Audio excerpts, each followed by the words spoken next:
총선 얘기부터 먼저 하도록 하겠습니다. 각 당이 뭐 여야 할 것 없이 지금 정신이 없을 것 같습니다. 네, 맞아요. 그 중에 하나가 이제 신당 얘기입니다. 네.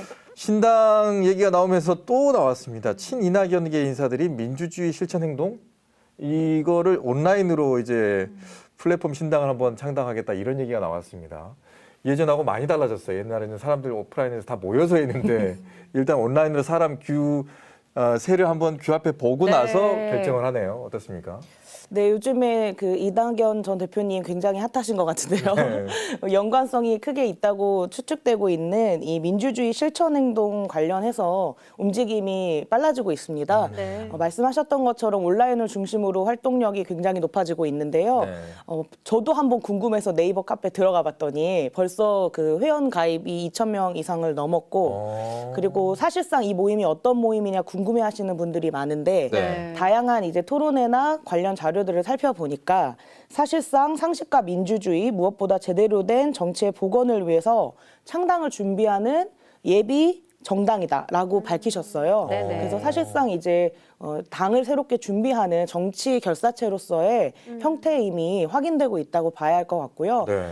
며칠 상간에 벌써 그 새로운 당원이 되겠다고 5,000명 이상이 신청을 하셨더라고요. 네. 그래서 굉장히 이제 그 꼴과 규모를 갖추고 있는 상황이라고 보여집니다. 네. 네. 말씀처럼 뭐 용산 전체주의와 개딸 전체주의를 거부한다. 자유롭게 꿈꿀 수 있는 세계를 원한다라고 이야기를 했는데 아무래도 이낙연 신당이 아니냐 하는 이야기가 있습니다. 당사자인 이낙연 전 대표의 반응은 어떤가요?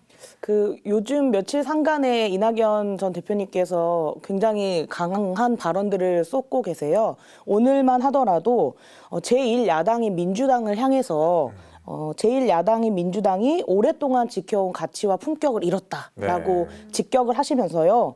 긴 세월 동안 나름대로는 자생력과 회복력을 좀 가지고 있었는데 네. 지금은 그러한 면역마저도 잃었다라고 지적을 하시면서요.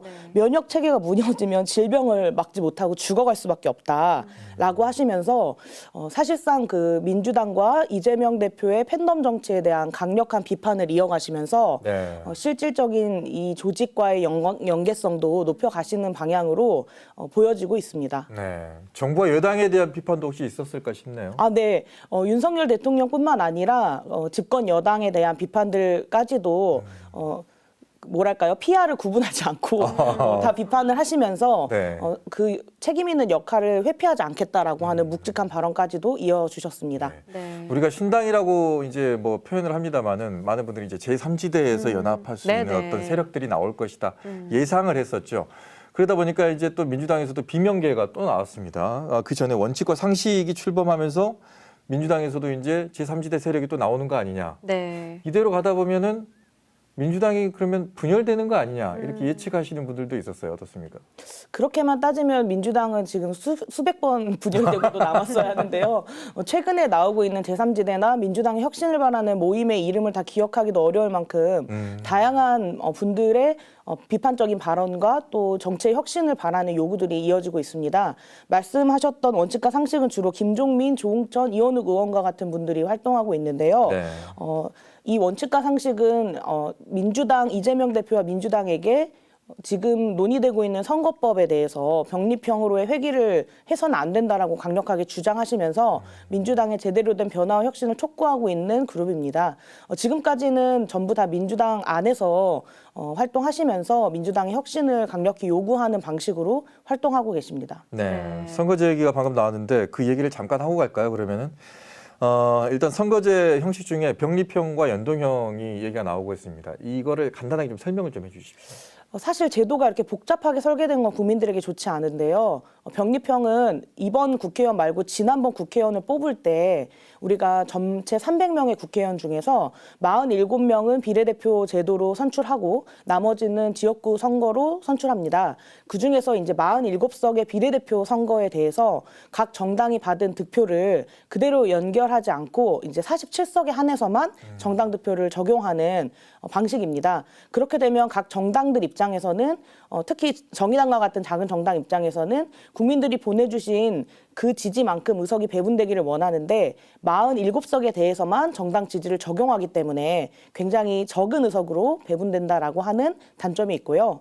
지금 이야기되고 있는 준연동형 비례대표제는 우리가 20대 국회 때 21대 국회를 구성할 때 어렵게 약속했던 제도입니다. 그래서 국민들이 정당의 지지를 보내주시면 준해서 50% 정도는 의석에 배분될 수 있도록 하는 보다 다양한 정당들의 목소리가 반영될 수 있도록 하는 제도라고 이해하시면 좋겠습니다. 네. 또 한편 정의당의 류호정 장혜영 의원이 주축이 된 세 번째 권력도 어제 신당 창당을 선언을 했습니다. 다른 제3지대 신당과의 연대 연합 가능성을 열어두고 내년 총선에서 30-40석을 확보를 해서 교섭단체를 구성하는 걸 목표로 한다고 밝혔는데요. 어떻게 보시나요? 정의당도 지금 그러면은 내부가 지금 네, 그 정의당 안에서도 앞으로 한국 정치에 대한 큰 변화를 어떤 방식으로 이어가야 되는지에 대해서 이견들이 상당한데요. 네. 우리 정의당의 류호정 장혜영 의원을 비롯한 세 번째 권력이라고 하는 의견 그룹에서는 보다 적극적인 방식으로의 한국 정치 재편을 요구하는 주장들을 이어오고 계십니다. 네. 그래서 삼지대라고 이야기되는 다양한 분들과 이제 소통을 하면서 정의당을 넘어서는 정의당을 해체하더라도 새로운 정치 변화에 나서야 한다는 주장을 하고 계시는 건데요. 네. 지지자와 당원들에게 이제 좀 혼란을 주기도 하고 여러 가지 이제 오해를 불러일으키고 있기 때문에 이 주장에 대해서는 보다 이제 진행되는 과정에서 제가 말씀드릴 수 있을 것 같고요. 네. 지금은 이제 소속되어 있는 국회의원과 그리고 세 번째 권력에서 활동하고 있는 당원 모두가 정의당에서 활동을 하면서 정의당의 변화를 위해서 적극적으로 활동하고 계신다라고 이해해 주시면 좋겠습니다. 네. 다만 지금 제3지대의 다양한 정치 세력들이 꼴을 갖추고 있는 시기이기 때문에 그들과 열린 소통을 통해서 더 큰 한국 정치의 변화를 모색할 수 있겠는지를 타진하고 있는 상황들이라고 이해해 주시면 좋겠습니다. 네, 지금 화면으로 좀 잠깐 봤는데 참여하는 사람들이 상당히 다양한데요. 네, 금태섭 그 새로운 선택 준비하고 계시는 금태섭 전 의원님을 비롯해서 네. 또 우리 지역에서 의원을 하고 계시는 한국의 희망의 양양자 네. 의원님 네. 그리고 정태근 전 의원님 네. 이렇게 제3지대에서 다양한 그 정치 실험을 하고 계시는 많은 분들이 기대와 축하하는 마음을 가지고 와주셨다고 합니다. 네. 제가 그 자리에 없어서요. 정확히는 알지 못하지만 네. 발표한 이제 비전의 내용이나 이제 고민들에 대해서는 공감하는 부분도 크고요. 정의당의 당원과 지지자들은 아무래도 좀 우려하는 부분들이 있으시기 때문에 네. 좀 조심스럽게 바라보고 또 신중하게 또 무겁게 결정했으면 좋겠는 여러 가지 고민들이 있습니다. 네. 네, 국민의힘은 이준석 신당 때문에 시끄럽고 민주당은 친명 비명, 네. 새로운 지대, 정의당도 이러고. 네, 바야흐로 정치의 계절입니다. 네.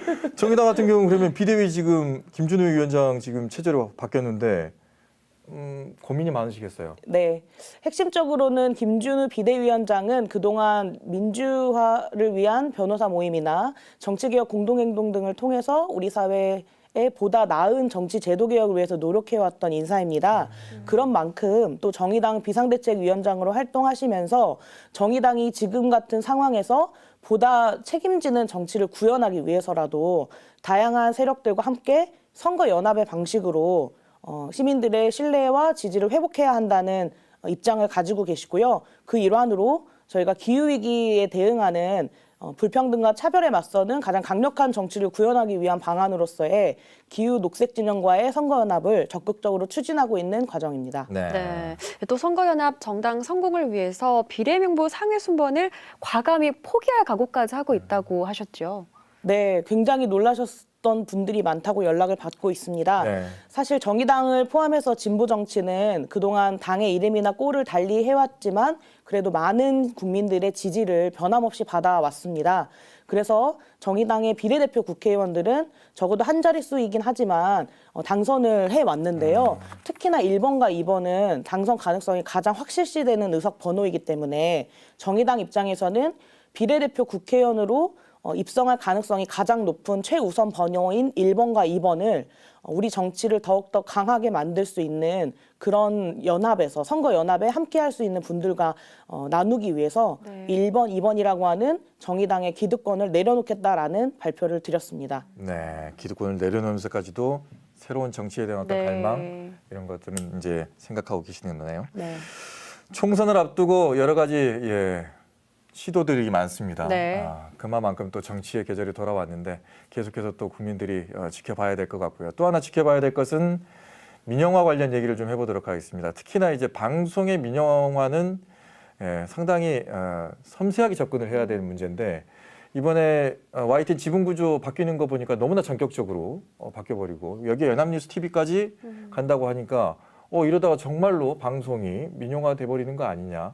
공영방송이 좀 침해받는 거 아니냐는 걱정을 하시는 분들이 있습니다. 어떻습니까? 네, 공영방송만큼이나 우리 YTN이나 연합뉴스와 같은 보도 채널, 그리고 24시간 이제 보도해주고 있는 채널의 어떤 공영성이나 정치적 중립성에 대한 국민들의 우려가 크실 텐데요. 특히 이 양 방송사의 최대 주주 변경에 대한 심사와 승인은 매우 조심스럽고 공정하고 신중하게 진행이 되어야 합니다. 그렇죠. 그런 가운데서 지금 일주일 정도의 시간 동안에 이 심사들을 모두 끝내겠다고 하는 유례 없는 이 심사 과정들이 굉장히 우려로 지적되고 있는 상황입니다. 특히 이 민간 자본이 보도 전문 채널을 지배할 수 있는 길을 열어주는 특혜를 제공했을 경우에 이를 통해서 이제 정권이 이제 나쁜 마음을 먹게 되면 우회적으로라도 이 보도 전문 채널을 좌지우지할 수 있는 가능성이 열리게 되는 것입니다. 그렇기 때문에 방통위가 지금 현행 법률들을 엄격하게 적용하고 관련 공무원분들께서 이와 관련된 우려들을 제대로 바로잡아 주신다고 하면 이와 관련된 문제들이 무리하게 추진될 수는 없다고 봅니다. 그리고 지금과 같은 보도 전문 채널에 대한 이 주주 변경 문제는 앞서 말씀하셨던 것처럼 공영방송의 민영화의 부분까지도 영향을 줄 수 있기 때문에 네. 우리가 아주 신중하게 접근하고 또 막아서야 될 부분들은 명확하게 막아서야 되는 문제라고 보고 있습니다. 네. 국민의 눈과 귀를 가려버리든가 네. 아니면 잘못된 어떤 해석을 할 수 있게 할 수도 있는 상황이기 네네. 때문에 그래서 방송, 특히 공영방송이라든가 보도 전문 채널의 지분 구조가 중요하다는 겁니다. 그래서 저희가 이거를 말씀을 드렸고 또 하나 중요한 것은 언론이 사회적인 공기인 것처럼 우리에게 공공적인 어떤 소재라고 본다면은 그게 또 전기 아닐까 싶습니다. 한국전력도 민영화 시킨다는 얘기가 너무 자주 매번 나왔기 때문에 이것도 걱정이에요. 어떻습니까? 네, 물론 지금 윤석열 정부에서 방송과 전기뿐만 아니라 철도부터 공공 서비스를 비롯한 다양한 분야의 민영화를 추진하려고 하는 의혹들이 있기 때문에 네. 우려인데요. 특히 한국전력과 관련해서는 국민 여러분들께서도 이래저래 걱정이 크실 겁니다. 왜냐하면 이제 전기 사용량이 굉장히 많이 늘어났고 네. 앞으로 우리가 전기와 관련해서 이제 송배전망이나 여러 가지 것들을 확충해야 되는 문제들이 있는데 고질적으로 이제 적자 구조가 만연되어 있기 때문입니다. 그래서 지금 우려되고 있는 이 서해안 쪽에 초고압 증류 송전료라고 해가지고 네. 우리가 이제 전기를 만들어서 수도권으로 보내는 그 배선망을 민간 사업자들에게도 운영할 수 있도록 한다라고 하는 내용입니다. 우리가 가장 큰 우려를 하는 것은 한국전력이라고 하는 이제 국가가 운영하고 있는 이 공기업을 무리하게 민간에게 열었을 경우에 전기 요금이 인상된다거나 우리가 원할 때 제대로 된 전기를 충분히 공급받지 못하는 문제가 생기지 않을까라는 우려입니다. 물론 이 우려에 대해서 한국전력과 정부의 기재부 장관이 추경호 장관께서도 우려에 대해서 절대 그럴 일은 없다. 다만 적자 구조나 여러 가지 사업들이 제때 진행되기 위해서라도 민간 사업자들이 특정 분야에 한해서 그 사업에 참여해서 보다 빠르게 이제 관련 공사라거나 이런 망 구축에 역할할 수 있도록 하겠다. 그래서 이것이 전기료 인상이라거나 여러 가지 요금 체계에 영향을 주는 방식으로는 접근하지 않겠다라는 공식적인 자리에서 공식적인 발언이 있었습니다. 그래서 이 부분을 좀 신뢰하고 이제 진행을 해야겠지만 윤석열 정부 전반적으로 이제 민영화라고 하는 방식의 다양한 꼼수를 통해서 사실상 시장에게 개방하는 부분들을 많이 넓혀 놓았거든요. 네. 그래서 이 전기 관련된 배선만 문제도 긴장감 놓치지 않고 좀 계속 점검해 봐야 하고요. 이것이 이제 우리가 누가 봐도 알게 되는 민영화 방식이 아니라 꼼수 민영화라고 해서 다양한 우회 전략을 통해서 접근하고 있는 부분이 있거든요. 네. 그래서 이 부분이 민간 시장에게 너무 과대하게 열리지 않도록 하는 부분들을 각별히 주의해서 바라봐야 할 것 같습니다. 네, 잘 지켜봐야 할 것 같습니다. 네. 윤석열 정부 출범 이후에 정말 다양한 분야에서 계속해서 민영화가 일어나는 것 같아요. 그러니까요. 그 조금 전에 이제 정리를 하자면은 송전망을 민영화를 시키면 송전망 사용료를 민간 업체가 올릴 수도 있는 거잖아요. 네. 그런 걱정하게 돼 있습니다. 그리고 또 KTX든 뭐든 간에 고속철도도 민영화 돼 버리면 사용료를 적자가 난다는데 올린다는데 그걸 어떻게 할 겁니까? 네. 근데 그런 부분을 걱정한다고 하는데 그럴 일은 없다라고만 얘기를 해버리면 그것이 과연 이해가 될지라는 좀 생각이 들고요. 네. 또 하나 공공성을 좀 띈 것 중에 공약이 하나 있었는데 광주시가 예산 부족 이후로 청소년 무상교통 정책 네. 이거를 어린이만을 대상으로 한다. 정의당은 그 기조가 아니었었잖아요. 네, 우선은 굉장히 안타까운 내용인데요. 올 초부터 정의당이 정말 열심히 이제 캠페인도 하고 네. 정책적으로 제안을 하면서 광주에서부터 이 무상교통 정책이 시행될 수 있도록 애를 썼습니다. 네. 광주시의 강기정 시장을 비롯해서 많은 분야에서 적극적으로 호응해 주셨기 때문에 시장님께서도 내년부터는 우리 광주에서도 어린이와 청소년들에게는 무상교통 시행될 수 있다라는 기대 섞인 바람들을 많이 전해주셨는데요. 결론적으로만 말씀드리면 광주시에서 기존에 어린이와 청소년, 18세 청소년까지를 포함하는 전면 무상교통 계획을 어린이만 무상교통으로 시작하는 방식으로 대단히 축소시켰습니다. 기존에 이제 검토했었던 어린이 청소년 규모가 이제 예산으로 따지면 100억 정도의 규모였습니다. 네. 이미 시에서는 우리가 쓰고 남은 교통 요금이 낙전이라고 하는 방식으로 저장돼 있거든요. 그 예산이 50억 정도 있기 때문에 사회적 합의만 있다면 충분히 가능한 수준으로 말씀하셨는데요. 결론적으로는 정부 세수의 감축 부분 등에 대한 것을 이유로 어린이, 그러니까 6세부터 12세에 해당하는 어린이들만 무상으로 시작해보자. 네. 그런데 보니까 이 예산이 13억 수준에 불과합니다. 네. 그래서 다른 분야의 예산들이 많이 조정되고 있는 어려운 상황인 걸 알지만 그래도 많은 분들이 기대하고 또 민주당이 해내겠다고 또 광주 전역에 현수막도 붙이셨는데 이와 관련해서 굉장히 적은 규모로 시작된다고 하는 안타까움을 전할 수밖에 없고요. 저희가 좀 대안이나 다른 방식에 대해서도 좀 제안을 드렸었는데 그 부분이 충분히 검토되지 않은 것 같습니다. 자, 시작은 했으니까 향후에 더 좋은 대안이 나오면 또 개선할 수 있는 네. 그런 기회가 좀 있었으면 하는 바람입니다. 자, 문정은 시당위원장하고는 여기까지 하도록 하겠습니다. 방송 지금까지 잘 해오셨는데 네. 말씀 먼저 하셨듯이 정치의 계절로 보내드려야 돼서. 자, 지금까지 정의당의 문정은 광주시당위원장이었습니다. 그동안 감사했습니다. 네, 고맙습니다.